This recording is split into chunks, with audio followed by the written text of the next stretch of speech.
بسم اللہ الرحمن الرحیم۔ السلام علیکم دوستو کہتے ہیں کہ مولانا رومی رحمۃ اللہ علیہ بازار سے گزر رہے تھے۔ مولانا صاحب کے سامنے کریانے کی دکان تھی۔ ایک درمیانی عمر کی خاتون دکان پر کھڑی تھی اور دکاندار وارفتگی کے عالم میں اس خاتون کو دیکھ رہا تھا۔ اس جس چیز کی طرف اشارہ کرتی دکاندار ہاتھ سے اس بوری سے وہ چیز نکالنے لگتا اور اس وقت تک وہ چیز تھیلے میں ڈالتا جاتا جب تک خاتون کی انگلی کسی دوسری بوری کی طرف نہیں جاتی، اور دکاندار دوسری بوری سے بھی اندھا دھند چیز نکال کر تھیلے میں ڈالنے لگتا۔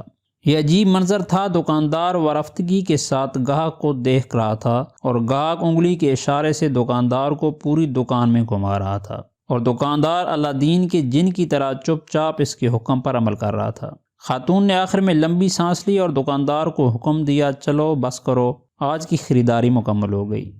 دکاندار نے چھوٹی چھوٹی تھیلیوں کے منہ بند کیے، یہ تھیلیاں بڑی بوری میں ڈالیں، بوری کندھے پر رکھی اور خاتون سے بولا، چلو زبیدہ، میں سامان تمہارے گھر چھوڑ آتا ہوں۔ خاتون نے نخوت سے گردن ہلائی اور پوچھا، کتنا حساب ہوا؟ دکاندار نے جواب دیا، زبیدہ، عشق میں حساب نہیں ہوتا۔ خاتون نے غصے سے اس کی طرف دیکھا، واپس مڑی اور گھر کی طرف چل پڑی۔ دکاندار بھی بوری اٹھا کر چپ چاپ اس کے پیچھے چل پڑا۔ مولانا صاحب یہ منظر دیکھ رہے تھے۔ دکاندار خاتون کے ساتھ چلا گیا تو مولانا صاحب دکان کے تھڑے پر بیٹھ گئے اور شاگرد گلی میں کھڑے ہو گئے۔ دکاندار تھوڑی دیر بعد واپس آیا۔ مولانا صاحب نے دکاندار کو قریب بلایا اور پوچھا، یہ خاتون کون تھی؟ دکاندار نے ادب سے ہاتھ چومے اور بولا، جناب، یہ فلاں امیر خاندان کی نوکرانی ہے۔ مولانا صاحب نے پوچھا، تم نے اسے بغیر تولے سامان باندھ دیا، پھر اس سے رقم بھی نہیں لی، کیوں؟ دکاندار نے عرض کی، مولانا صاحب، میں اس کا عاشق ہوں، اور انسان جب کسی کے عشق میں مبتلا ہوتا ہے تو پھر اس سے حساب نہیں کر سکتا۔ دکاندار کی یہ بات سیدھی مولانا صاحب کے دل پر لگی۔ وہ چکرائے اور بے ہوش ہو کر گر پڑے۔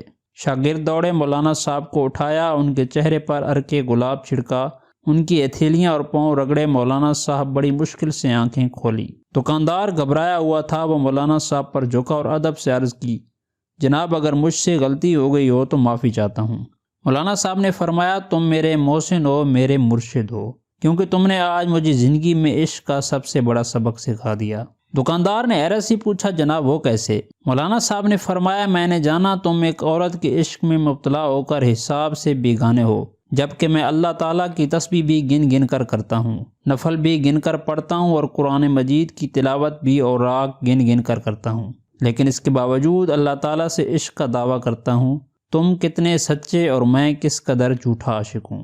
مولانا صاحب وہاں سے اٹھے، اپنی درگاہ پر واپس آئے اور اپنے استاد حضرت شمس تبریز کے ساتھ مل کر عشق کے 40 اصول لکھے۔ ان اصولوں میں ایک اصول بے حساب عطات بھی تھا۔ دوستو، یہ مولانا صاحب مولانا روم تھے، اور یہ پوری زندگی اپنے شاگردوں کو بتاتے رہے کہ اللہ تعالیٰ نے ہمیں نعمتیں دیتے ہوئے حساب نہیں کیا، چنانچہ تم بھی اس کا شکر ادا کرتے ہوئے حساب نہ کیا کرو۔ اپنی ہر سانس کی تار اللہ کے شکر سے جوڑ دو، اس کا ذکر کرتے وقت کبھی حساب نہ کرو، یہ بھی تم سے حساب نہیں مانگے گا، اور یہ کل عشق الہی ہے۔ اپنی قیمتی آراء سے ہمیں ضرور آگاہ کیجیے گا، اور اگر یہ ویڈیو اچھی لگی ہو تو لائک کر دیں اور اپنے دوستوں کے ساتھ شیئر کر دیں، اور اگر آپ ہمارے چینل پر نئے ہیں تو سبسکرائب کر کے ہماری فیملی کا حصہ بن جائیں، تاکہ ایسی ہی دلچسپ موضوعات پر آپ کو ویڈیوز مل سکیں۔ تو ملتے ہیں ایک نئی ویڈیو کے ساتھ، تب تک کے لیے اللہ آپ کا حامی و ناصر ہو۔